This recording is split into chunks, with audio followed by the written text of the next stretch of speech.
So our problem for today will start with the logistic model. तो logistic model को generally एक simple language के अंदर हम एक पॉपुलेशन मॉडल के नाम से भी जानते हैं। तो पॉपुलेशन का सिंपल मॉडल क्या होता है? सबसे पहले पॉपुलेशन मान लीजिए ह्यूमन बीइंग है। तो ह्यूमन बीइंग को अगर अपनी पॉपुलेशन को इंक्रीज करना है या हमें ये स्टडी करना है कि ह्यूमन बीइंग की पॉपुलेशन किस टाइम पे क्या होगी, तो सबसे पहले हमें मानना पड़ेगा कि there are some human being present on the earth. तो मान लीजिए एन नोट जो है इनिशियल जो है या इवोल्यूट कह सकते हैं कि हमारे पास initial number of human being, ठीक है। तो इसमें आप कोई भी ले सकते हैं, आप ह्यूमन बीइंग ले सकते हैं, कोई बैक्टीरिया ले सकते हैं या किसी दूसरी तरह की कोई भी पॉपुलेशन ले सकते हैं। तो सबसे पहले तो हमें मानना पड़ेगा कि हमारे पास कुछ initial number of human being या पॉपुलेशन है। तो इसमें सिंपल सा कॉन्सेप्ट ये है कि आप इसको जीरो नहीं ले सकते। अगर आप जीरो लेते हैं तो ह्यूमन बीइंग है ही नहीं अर्थ के ऊपर, तो वो पॉपुलेट नहीं करेंगे, उनकी पॉपुलेशन बढ़ेगी नहीं। तो इसलिए उस पार्ट को तो हमें हटाना पड़ेगा या हमें ये मान के चलना पड़ेगा कि भाई कुछ ना कुछ minimum number of human being तो प्रेजेंट है हमारे पास। तो एन नोट को मान लीजिए कि initial number of human being ले लेते हैं। उसके बाद जो हमारे पास ह्यूमन बीइंग है दैट विल स्टार्ट ग्रोइंग, तो वो ग्रोथ करेंगे। तो second concept is the concept of growth. अब ग्रोथ करने के लिए उन्हें क्या चाहिए? ग्रोथ करने के लिए उन्हें चाहिए फूड। अब क्योंकि अर्थ से काफ़ी बड़ी है तो अर्लियर जब वो स्टार्ट करेंगे ग्रोथ करना तो उन्हें फूड भी प्लेंटी अमाउंट में मिले, काफ़ी अमाउंट में मिल जाएगा फूड। और वो जब ग्रोथ करके फूड मिल जाएगा उन्हें तो वो खाएंगे पिएंगे और अपनी ग्रोथ करेंगे। तो this growth we can say it will be exponential growth. तो अब यहाँ पर जो हमने वर्ड यूज किया एक्सपोनेंशियल, तो एक्सपोनेंशियल का मीनिंग क्या है? तो एक्सपोनेंशियल का मीनिंग ये होता है कि मान लीजिए suppose at the start of the universe और at the start of the earth there were two human being, one was the male and one was the female, and afterwards suppose they grew और they, मतलब bacteria मान सकते हैं या human being मान सकते हैं। तो अब मान लेते हैं कि दे ग्रो इन 6 पार्ट, कि उनके जो 6 पार्ट हो गए या मतलब 6 पर्सन हो गए, वो 6 में फिर अगेन 3 मेल हैं 3 फीमेल हैं। तो फिर वो जो दो के पार्ट हैं they will give birth to again 6 part, तो वो 6 पार्ट में डिवाइड हो जाएंगे। बैक्टीरिया का मानते हैं तो वो they will be dividing themselves into more 6 part. तो अब यहाँ पे आप देख सकते हैं कि इनिशियली हम स्टार्ट हुए थे 2 से सीधा फिर हमें 6 से और 6 से when we are coming to 18। तो this kind of growth this is not linear growth, ये लीनियर ग्रोथ नहीं है, ये एक्सपोनेंशियल ग्रोथ है। और जो इस बात पे डिपेंड करती है कि उस टाइम पे, कि जिस टाइम पे हम स्टडी करना चाहते हैं, मान लीजिए ये हम कहते हैं कि this was the time t0, यहाँ से हमने टाइम को स्टार्ट कर लिया। अब इसमें अगर आप मान लीजिए टाइम को यहाँ पर स्टार्ट कर रहे हैं कि भाई जब हमारे पास 2 पॉपुलेशन थी, या फिर मान लीजिए आप टाइम को यहाँ से भी स्टार्ट कर सकते हैं, आपकी मर्जी है, आप यहाँ पे लेंगे टाइम को या यहाँ पर लेंगे। तो अगर मान लीजिए आपने इस टाइम पे टाइम को स्टार्ट किया then time can be negative also, और अगर मान लीजिए आप आगे की तरफ प्रोसीड करते हैं तो then it will be positive, ठीक है। तो इस केस में टाइम नेगेटिव, हाँ बताइए। फैक्टर भी चेंज हो सकता है, हाँ सॉरी बताइए। फैक्टर भी तो चेंज हो सकता है ना, मतलब कि अगर हम 18 से वो अगर 3 पे जा रहे हैं तो वो 1/3 बन सकता है। हाँ फैक्टर अभी करेंगे, फैक्टर सेकंड पार्ट। अभी क्या है कि टाइम की बात कर रहे हैं कि टाइम को हम नेगेटिव नहीं ले सकते हैं केस में। जैसे मान लीजिए कई बार होता है ना, हम सोचते हैं कि टाइम को नेगेटिव नहीं ले सकते, तो time can be negative also. कब? उस केस में जब आपने टाइम को आगे प्रोसीड कर दिया है, कि आपने मान लीजिए प्रेजेंट टाइम, जैसे अभी मान लीजिए सन 2020 है, 2021 है, 2020 मान लीजिए, तो 2021 से आप स्टार्ट करते हैं। तो आप इसको कहते हैं कि भाई I will take this like t0। तो उसके बाद अगर हम पीछे जाएंगे then time will become negative, और आगे की तरफ आएंगे तो टाइम विल बिकम पॉजिटिव। और अगर मान लीजिए कि जब अर्थ का इवोल्यूशन हुआ था तब टाइम जीरो करेंगे तो वो फिर पॉजिटिव चलेगा, नेगेटिव नहीं होगा इस केस में। तो अब यहाँ तक तो प्रॉब्लम बहुत सिंपल है, ये बहुत ही सही लग रही है। इनिशियल नंबर में कुछ ह्यूमन बीइंग थे, उन्होंने ग्रोथ की, ग्रोथ करने के बाद उन्होंने फूड लिया और फूड लेने के बाद उन्होंने अपना एक्सपोनेंशियल ग्रोथ कर लिया। तो अब इस केस में जब हम कर्व की बात करते हैं, we want to make a curve, तो on the X axis what I will doing, I will be taking the time, कि मैंने यहाँ पर टाइम को ले लिया, and on the Y axis से आई टेक दी पॉपुलेशन, तो जो हमारी पॉपुलेशन होगी एट एनी टाइम। अब मैंने जैसे आपको बताया कि we can not start with the zero, कुछ केसेज में जीरो हो सकता है, that will be depending upon the problem, कि जैसे मान लीजिए आप रिलायबिलिटी को स्टडी करना चाहते हैं, तो रिलायबिलिटी को स्टडी करने का मतलब ये है कि सपोज आपने 1000 बल्ब लिए, तो 1000 बल्ब आपने जब परचेज किए, तो all these bulb will be in working condition, ये सभी बल्ब वर्किंग कंडीशन में थे। तो जो खराब है बल्ब, तो कोई नहीं है, जीरो बल्ब खराब है, तो उसमें जो है that we may start with zero. तो अब यहाँ पर लेकिन हम क्या करेंगे, we have to start with some initial number N naught, कि हमें यहाँ से स्टार्ट करना पड़ेगा, एन नोट से स्टार्ट करना पड़ेगा। अब इसमें दो केसेस हैं, मतलब कि एक केस तो ये हो सकता है कि ये जो इनिशियल ह्यूमन बींग थे ये सब खत्म हो गए, ठीक है, एक्सटिंक्ट हो गए। एक्सटिंक्ट का कारण कुछ भी हो सकता है, तो यहाँ पर कहने का मतलब ये है कि this population is going in this, ठीक है, कि जो इनिशियली ह्यूमन बींग था या जो भी पॉपुलेशन अवेलेबल थी, वो सभी क्या हुआ, वो खत्म हो गए, एक्सटिंक्ट हो गए। एक्सटिंक्ट होने का मतलब ये है कि वो नीचे की तरफ चले, तो दे बिकम जीरो, तो वो जीरो हो गए। तो जीरो होने का मतलब ये है कि जब पॉपुलेशन खत्म हो गई तो यहाँ पे स्टेबिलिटी हो गई। स्टेबिलिटी का मतलब ये है कि स्टेडी स्टेट आ गई है, इसके बाद वो प्रोसीड नहीं कर सकते, तो जीरो हो गए तो उसके बाद वो दोबारा से ग्रो नहीं कर पाएगी वो पॉपुलेशन। तो एक कंडीशन तो ये हो सकती है, लेकिन इस तरह की कंडीशन मतलब होती है, लेकिन जनरली क्या होता है कि इस तरह की कंडीशन होती है तो हम इसको रिफ्लेक्ट करने की कोशिश करते हैं या इससे हम दूर जाने की कोशिश करते हैं। तो यानी कि जो कंडीशन होती है, this is not a perfectly stable condition, ये परफेक्टली स्टेबल कंडीशन नहीं है, या कोई भी मतलब कह लीजिए कि इस तरफ नहीं आना चाहता। तो अब वो क्या करेगा, वो एक्सपोनेंशियल ग्रोथ जब लेगा तो then it will be following a curve which will be exponential type curve. तो ये जो पार्ट होगा कर्व का, तो वो ग्रोथ करना शुरू करेगा और वो एक्सपोनेंट की तरफ बढ़ेगा, एक्सपोनेंशियल ग्रोथ करेगा। अब एक्सपोनेंशियल ग्रोथ के लिए हमें पता है कि मान लीजिए I represent the population with N, population को मैं एन से रिप्रेजेंट कर रहा हूँ। In this case this part of this curve that will be giving us that rate of change of population with respect to time will be proportional, I can say, will be the population at that time, कि जो dn by dt है ये उस बात पर depend करेगा कि जो मैंने टाइम लिया है उस टाइम पे कितना पॉपुलेशन। और यहाँ पे हम प्रोपोर्शनलिटी का साइन है, तो we can remove the sign of the proportionality and I can say that dn by dt that will be replaced with some sign k। तो मैंने अभी जो साइन था प्रोपोर्शनलिटी हटा दिया और मैंने यहाँ पर kn ले लिया। तो इस तरह की जो सोल्यूशन है आपने ये किया होगा, तो ये सोल्यूशन जो है that will be something like proportional solution, proportionate हो जाएगा। यहाँ तक क्लियर है? Should I show that why is exponential? So जो rate of change of n है, जो population है, that is dependent on जो आपकी अभी population है n and the time. Yes, जैसे मान लीजिए कि 2021 2021 में 22 में पॉपुलेशन क्या होगी या 21 में क्या होगी, तो वो डिपेंड करेगा कि आज पॉपुलेशन कितनी है। वो इस बात पर डिपेंड नहीं करेगा कि आज से 50 साल पहले पॉपुलेशन कितनी थी, वो आज की पॉपुलेशन के ऊपर डिपेंड करेगा, या इनिशियली मतलब जो पॉपुलेशन थी वो उसके ऊपर डिपेंड नहीं करेगा। जैसे मान लीजिए आप इसको ऐसे सोच सकते हैं कि one is a linear model, एक होता है लीनियर इक्वेशन। तो लीनियर इक्वेशन का मतलब ये है कि ये जो है that will be equal to straight line. तो जैसे मान लीजिए कि हमारे पास एक ये पेन है, इस पेन से मैं लिख रहा हूँ, तो इसकी जो इंक है that will be following a linear equation, कि जितना मैं लिखता चला जाऊंगा उतनी ही इंक कम होती चली जाएगी। तो ये लीनियर इक्वेशन है।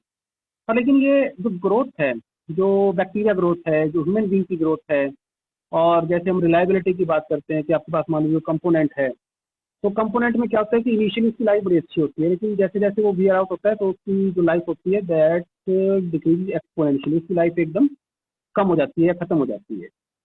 तो जो रियल टाइम है उसमें ऐसा ही होता है कि बहुत सारी प्रॉब्लम्स जो होती हैं वो एक्सपोनेंशियल होती हैं, कि जैसे ही उनका डिक्रीमेंट आता है या तो वो एक्सपोनेंशियल होता है, या अगर इंक्रीमेंट आता है then that is also exponential. तो ये कैसे आएगा, मैं छोटा सा एग्जाम्पल देता हूँ कि डी एन बाई एन, इसको एन को इधर लाएंगे सोल्व करने के लिए, it will come like K D T, इसे सोल्व करेंगे, इंटीग्रेट करेंगे, तो that will come L N of absolute N and it will be equal to K T. तो मैं लेके चलता हूँ कि पॉपुलेशन पॉजिटिव रहेगी, नेगेटिव नहीं होगी, तो I can remove the proportionality sign, so n will be equal to e raised to power kt. So this will give us the exponential।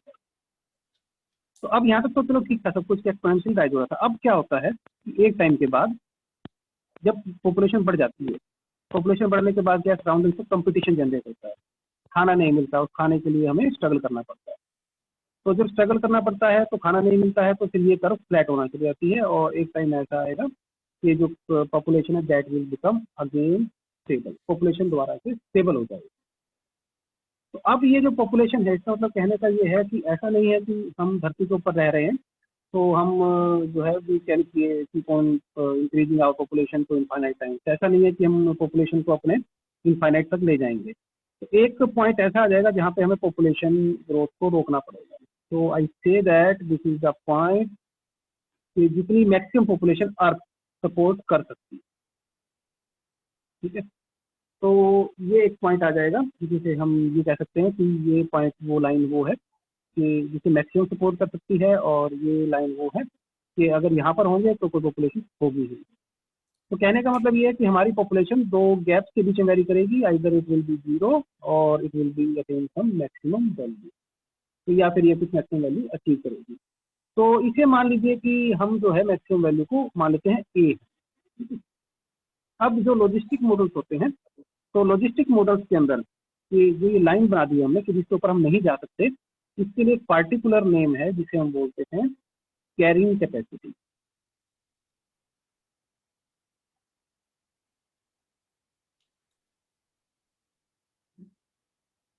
तो कैरिंग कैपेसिटी बेसिकली मैक्सिमम या minimum होता होगा? ये maximum है। अच्छा, तो मिनिमम के लिए डिफरेंट नाम होता होगा?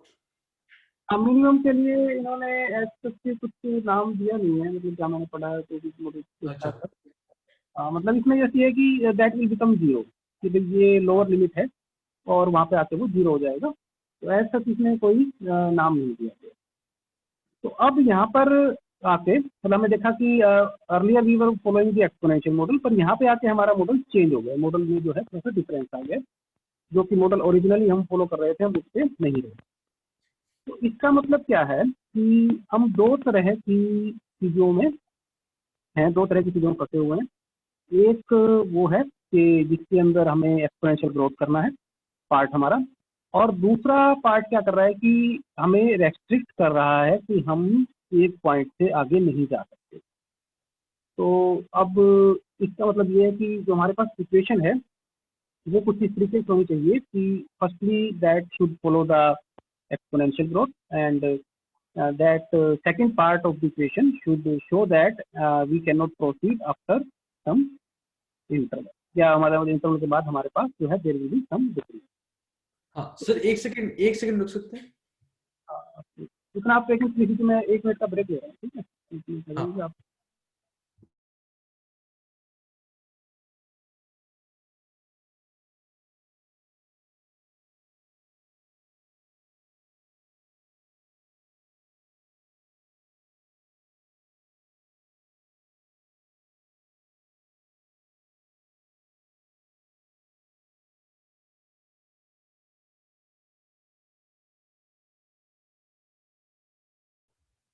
हाँ, मैं रेडी हूँ, जब भी आप रेडी।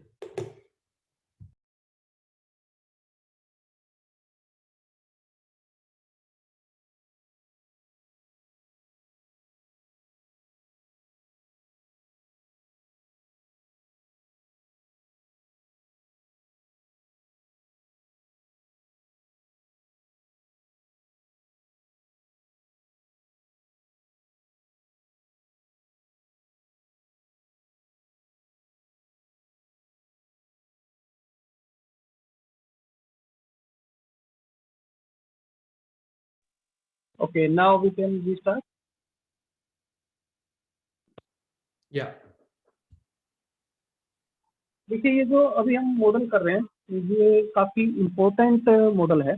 इम्पोर्टेंस इसकी ये है कि जब आप हायर क्लास में जाएंगे then there is subject of reliability, तो आप ये मान के चलिए कि ऑलमोस्ट पूरा जो सब्जेक्ट है रिलायबिलिटी वो ऑलमोस्ट इसी इक्वेशन के ऊपर टिका हुआ है। क्योंकि यहाँ पे हम ये निकाल रहे हैं कि प्रोबेबिलिटी क्या है पॉपुलेशन की एट एनी टाइम टी, या अगर पॉपुलेशन की हम कैलकुलेट करेंगे तो किसी भी टाइम पे प्रोबेबिलिटी क्या रहेगी। तो ये जो मैंने आपको एक्सप्लेन किया, this model is called as logistic model. तो ये जो मॉडल है इसे हम लॉजिस्टिक मॉडल कहते हैं। और अब हमें क्या करना है, we have to solve this model. तो इस मॉडल को सॉल्व करने के लिए जैसे मैंने आपको बताया this equation is carrying two part, one is this one and one is this. तो यहाँ पे मैं जरा एक बार इसको एक जर्नल इक्वेशन के तरीके से लिख लेता हूँ। If I say that rate of change of population at any time t, firstly it will be following some exponential part, but after that it will start decreasing। तो उसके बाद क्या है कि ये जो पार्ट है ये पार्ट डिक्रीज होना शुरू हो जाएगा। तो आई मे से दैट के एन माइनस, क्योंकि this part will be decreasing, ये डिक्रीज होगा तो उसके लिए माइनस लगा देता हूँ यहाँ पर। And after that I say that because this part is taking the shape of the curve like this, so I will say there is some another constant b and n। Again जो decrement है या stoppage है वो इस बात पे depend करेगा कि हमारे पास जो है बी एन स्क्वायर जो यहाँ से लेके यहाँ तक हमारे पास पार्ट है जो कि डिक्रीमेंट लेके आ रहा है, इसके लिए that will be given by this. Sir ये आप एक्सपोनेंट्स कैसे कैसे आ रहा, मतलब कि के एन और फिर बी एन स्क्वायर, तो ये एन स्क्वायर क्यों लिखा आपने?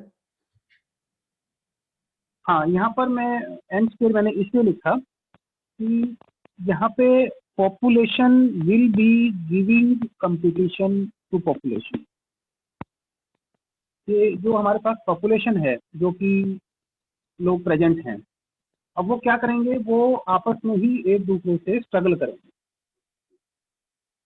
तो when the people will be struggling to themselves, it means that suppose N people they will be acting to each other, There will be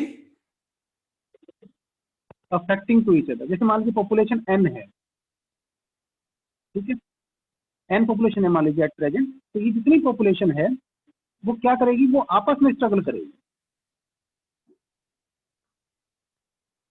तो ये जो n स्क्वायर है ये इस बात को रिप्रेजेंट कर रहा है कि n people will be struggling with n। ठीक है, तो और ये मतलब जो है ग्रोथ को, फिर ये ग्रोथ करेंगे और यहाँ पे जो कंपटीशन आएगा then this competition will be in between N people. तो अब आप ये देख सकते हैं कि इस तरह से ये जो हमारे पास इक्वेशन बन के आ रही है, this is a non linear kind of equation. ये नॉन लीनियर इक्वेशन की तरह है। और जो ये वाली इक्वेशन है इसके अंदर जो नेगेटिव पार्ट है, तो नेगेटिव पार्ट जो यहाँ पर लेके चल रहे हैं वो ये बता रहा है कि there will be some slope और there will be decrease in the growth of the population. जो पॉपुलेशन है उसकी ग्रोथ में डिक्रीमेंट आ जाएगा and there will be some constant and this decrement will be depending in between the competition of the population. जो competition है उसके बीच में डिपेंड करेगा कि कितना कंपटीशन।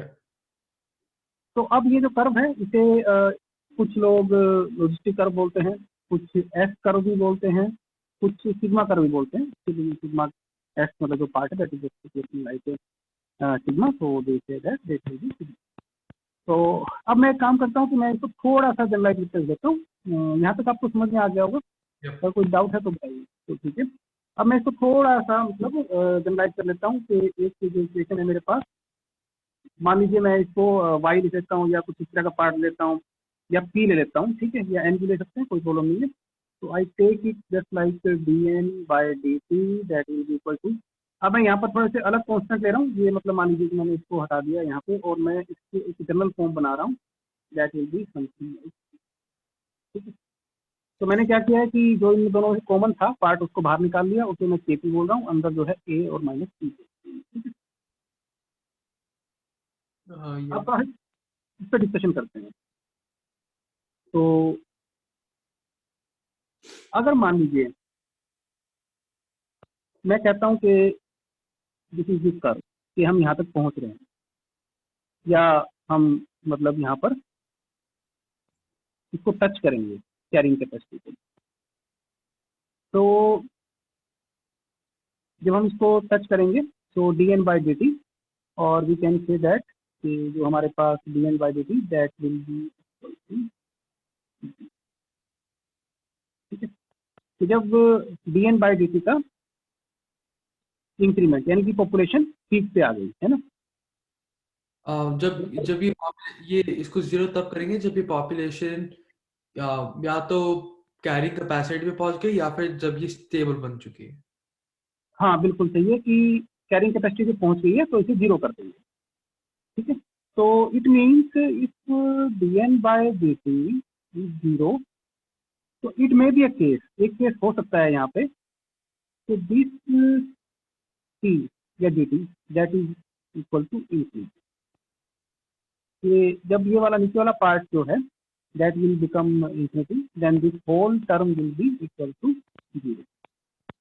तो हमारा कहने का मतलब ये है कि this will be something like an asymptotic curve, कि ये कैरिंग कैपेसिटी जो है, बिल्कुल कैरिंग कैपेसिटी जो है, आपका तो पेपर नहीं दिख हाँ, रहा, क्या करें, आपका पेपर नहीं दिख रहा वो डीएनडीटी के नीचे।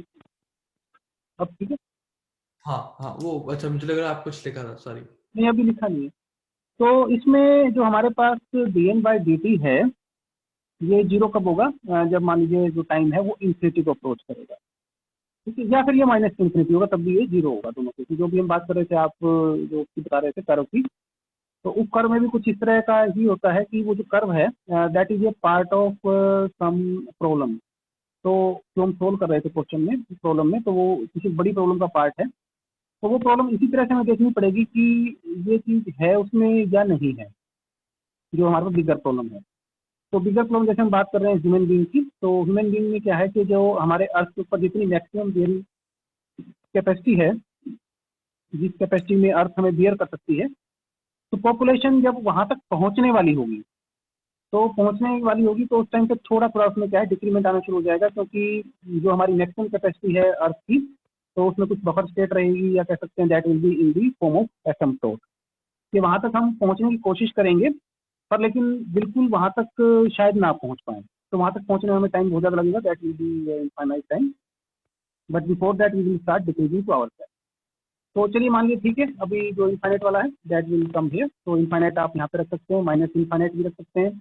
In case of minus infinite this curve will go in this direction, तो यहाँ पे भी क्या होगा, that will also be asymptotic. Asymptotic इसलिए होगी क्योंकि अगर मान लीजिए माइनस इनफाइनाइट टाइम, बहुत पुराने टाइम में, अगर पॉपुलेशन जीरो रही होगी, तो then we can not grow, तो हम ग्रो नहीं कर सकते, ठीक है। तो ग्रोथ करने के लिए इनिशियली 2-4 लोगों का होना जरूरी है। तो ये कर्व जो है it will not touch the point which will be giving us zero, तो स्टार्टिंग में कुछ का होना जरूरी है, तभी पॉपुलेशन ग्रोथ करेगी। ये पॉपुलेशन का मतलब मॉडल है, तो इवोल्यूशन अगर मान लीजिए तो ना जोड़े तो देन, तो अब आपको क्लियर हो गया कि माइनस इन्फिनिटी कब आएगा और प्लस इन्फिनिटी पे क्या होगा। आप एक बार प्लस इन्फिनिटी पे थोड़ा सा वापस रिपीट कर सकते हैं। प्लस इन्फिनिटी का मीनिंग ये है कि मान लीजिए हम अपने आप को ग्रो कर लेते हैं, और ग्रोथ करने का मतलब ये है कि अर्थ के ऊपर 100 बिलियन की कैरिंग कैपेसिटी है, क्योंकि 100 बिलियन पीपल को अर्थ सपोर्ट कर सकती है, ठीक है। पर लेकिन ये मतलब मैक्सिमम कैपेसिटी है, तो मे बी के जो टोटल नंबर ऑफ पीपल जब हमारे पास मान लीजिए 100 बिलियन -1, 10 या 100 सिर्फ 100 माइनस पहुंच जाता है। उस टाइम पे क्या होगा, जो पॉपुलेशन ग्रोथ है, जो पॉपुलेशन की जो ग्रोथ रेट है वो ऑलमोस्ट फ्रीज हो जाएगी, इससे ज़्यादा पॉपुलेशन ग्रो नहीं कर पाएगी। तो ये हम 100 बिलियन जो कि बिल्कुल मैक्सिमम कैपेसिटी है, उसको हम टच करने की कोशिश तो करेंगे, पर लेकिन उसे हम जब टच करने के पास पहुंचेंगे तो ये जो पार्ट है dn/dt, this will become very small, ये बहुत छोटा होता चला जाएगा dn/dt। Yeah. तो it will be behaving like an asymptote के हम वहां पहुंचने की कोशिश तो करेंगे, but we will not be able to be to is Okay. That clear. Yep. Yep.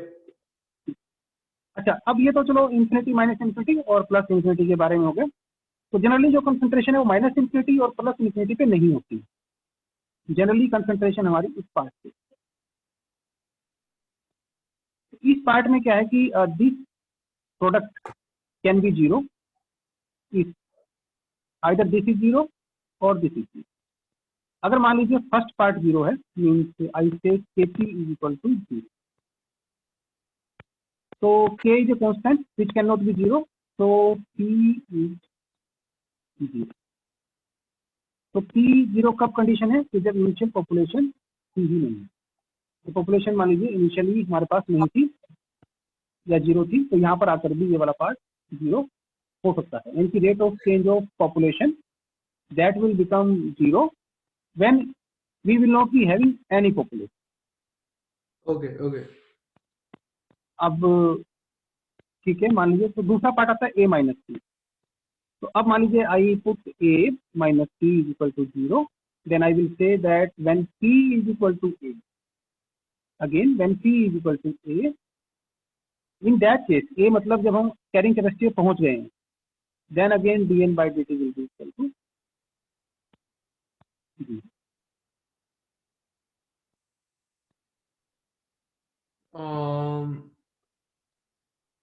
A is equal to P. उसके बाद क्या किया आपने? a is equal to p का मतलब जब हम यहाँ पहुंच गए, इस कर्व को हमें टच कर लिया, Oh, okay. Okay. Okay. Okay. Yeah. Then जो हमारा पॉपुलेशन है that can not change. Okay. Yeah. तो दोनों asymptotes पर ही basically है. हाँ, अच्छा इसमें ये है कि अभी ये जो हमने किया है, ये मॉडल बहुत ही सिंपल मॉडल है, यानी सिंपलेस्ट मॉडल कह सकते हैं इसको।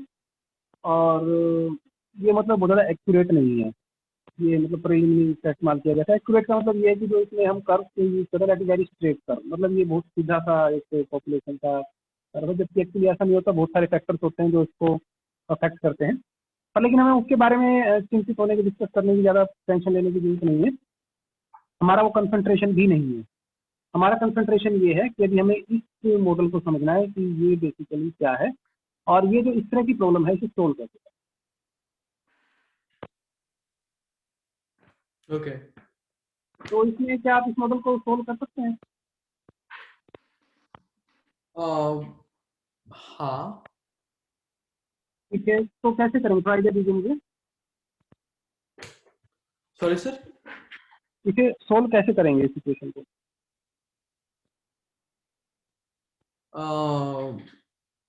एक सेकंड, आपने सॉल्व कर तो दी थी P और P इक्वल टू 0 और A इक्वल टू P, यही तो था ना? नहीं नहीं, ये सोल्व नहीं हुआ, ये एक्चुअली प्रॉब्लम अभी ऐसे की ऐसी थी। ये प्रॉब्लम सोल्व नहीं किया, हमने इक्वेशन के ना पार्ट को डिस्कस किया कि अलग अलग पार्ट क्या है। इक्वेशन सोल्व अच्छा. कर then we will be having oh, another. Okay okay okay okay okay. तो एक मिनट.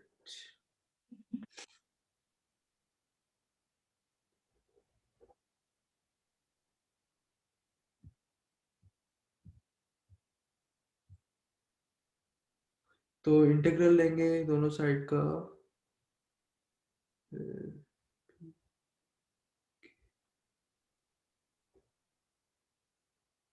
अच्छा, इसमें आपको ध्यान होगा कल हमने एक कुछ इस तरह का प्रॉब्लम शायद किया था।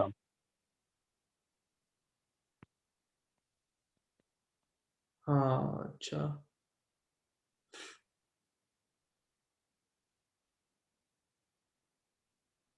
सर ये जो A है, ये A कांस्टेंट है या A कांस्टेंट ही होगा ना? हाँ बाकी सब कॉन्स्टेंट है, ए के मतलब टी बस जो है that is what we have to tell.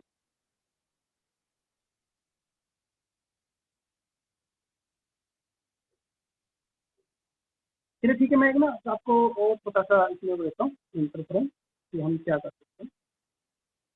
ठीक है, इसके बाद अभी इसे एक मेन पॉइंट और है जो बताना, मतलब वो काफ़ी इंपॉर्टेंट पॉइंट है, क्योंकि जो वो पॉइंट है सेकंड पॉइंट, तो वो सेकंड पॉइंट का इस्तेमाल करके एक साइंटिस्ट है मैक्स बोर्न को गॉट द नोबेल प्राइज। तो उन्होंने जो एटॉमिक मॉडल दिया था जिसके लिए उन्हें नोबेल प्राइज मिला था, तो उन्होंने उसी पॉइंट का इस्तेमाल किया था जो कि उन्होंने डिस्कस करना है।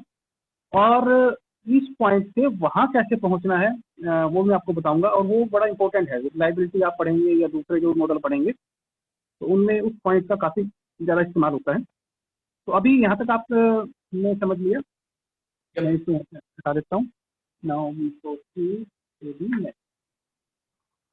तो नेक्स्ट पार्ट में हम ऐसा करता हूँ कि जो मान लीजिए मैंने मॉडल लिया था, अगर आप मॉडल को देखेंगे मैं थोड़ा सा सिंप्लीफाइड फॉर्म में ले लेता हूँ। This model is something like this, dy by dt is equal to same, मतलब मान लेते हैं इट इज लाइक दिस। तो देखिए उसको आप ओपन करके शायद आपको लगेगा कि इसी तरह का मॉडल है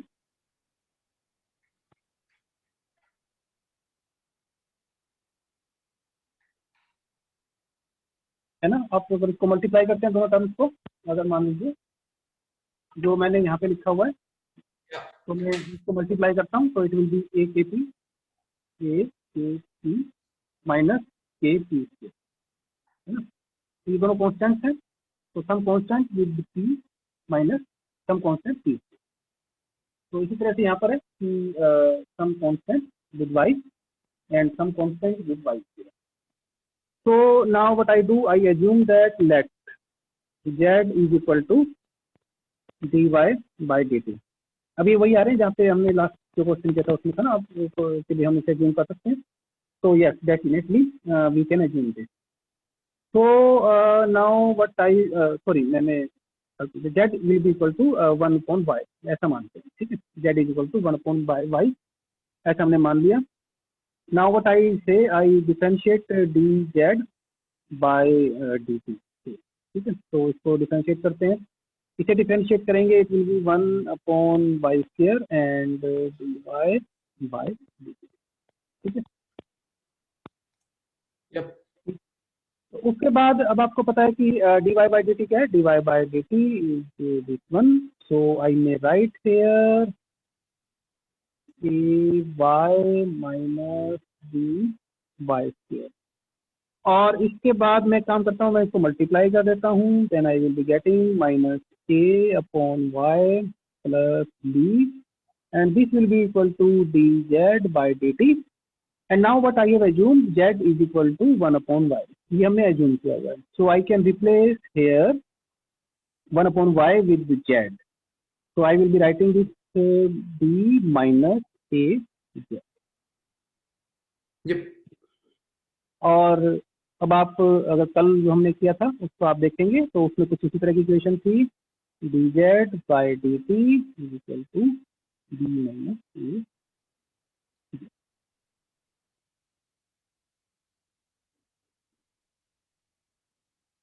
है ना। कल तो सॉरी, जो कल हमने काम किया था अगर आपको ध्यान होगा तो उसमें इसी तरह का किया था हमने।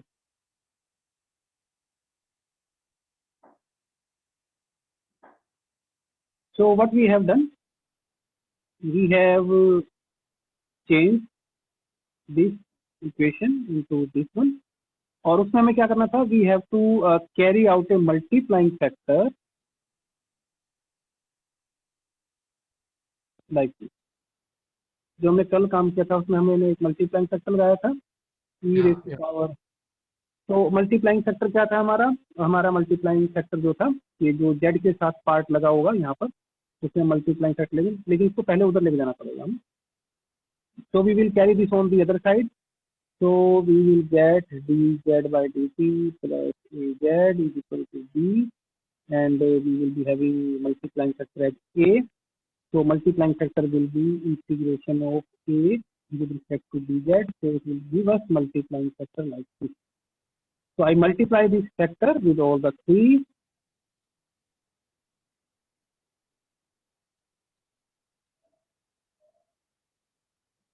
This one b e raised to power az. So here we will be having the this part as e is z multiplied by z and differentiation of this part with respect to dz. Is it clear or not? Sir ये मुझे अभी भी समझ में नहीं आता कि ये मल्टीप्लाइंग फैक्टर कब यूज करते हैं और ये हाँ आप तब इस्तेमाल करेंगे कि यहाँ पर भी z है और यहाँ पर भी z है और साथ में एक टर्म है। और ये अगर जो मान है लीजिए आपके पास अगर ऐसा इक्वेशन है zt माइनस az, तब तो कोई प्रॉब्लम नहीं है, इसे इधर ले आइए और इसे इधर लेके चले जाइए, है ना। तो ये तो आपका सिंपल ऐसे आ जाएगा।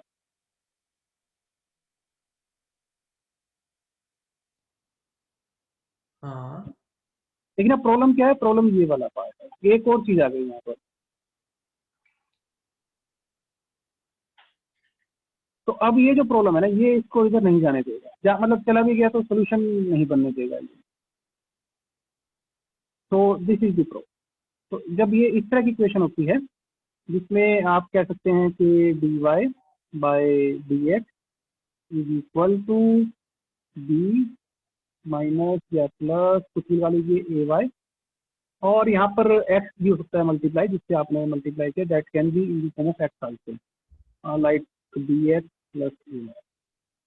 आई थिंक जो हमारी कल की स्टडी की प्रॉब्लम थी कुछ ऐसा ही था उसमें। सर ये बी कांस्टेंट होगा या फिर वेरिएबल होगा? हाँ, ये दोनों कांस्टेंट्स हैं, a and b are constant. हाँ ठीक है। ठीक है, तो ये ध्यान होगा आपको, कल हमने ऐसे किया था तो मल्टीप्लाइंग फैक्टर लगाया हमने उसमें, तो उसका ये वाला प्रोसेस। तो ये e to the power of integral of q dx is equal to जो है q will be the term which is with the z। जैसे मान लीजिए इसको मैं इधर लेके आऊंगा पहले, it will be like this.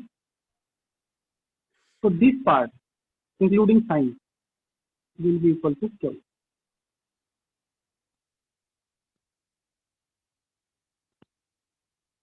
Okay okay okay ठीक है, clear? Clear I think now we can integrate this, है ना। आप इसे करके देखिए और ये देखिए कि इक्वेशन किस फॉर्म में आ रही है और क्या हमें सॉल्यूशन मिला या नहीं मिला, इसे करके देखिए।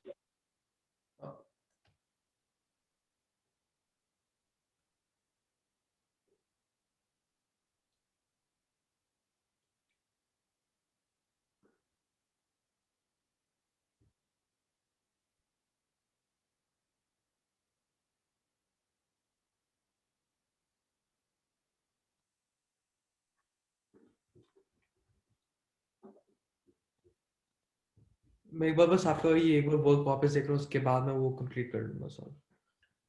आराम से करिए, इसको थोड़ा सा टाइम लगेगा क्योंकि थोड़ा सा यहाँ पे ना तो ये लिटिल बिट अलग तरीके से हो जाता है।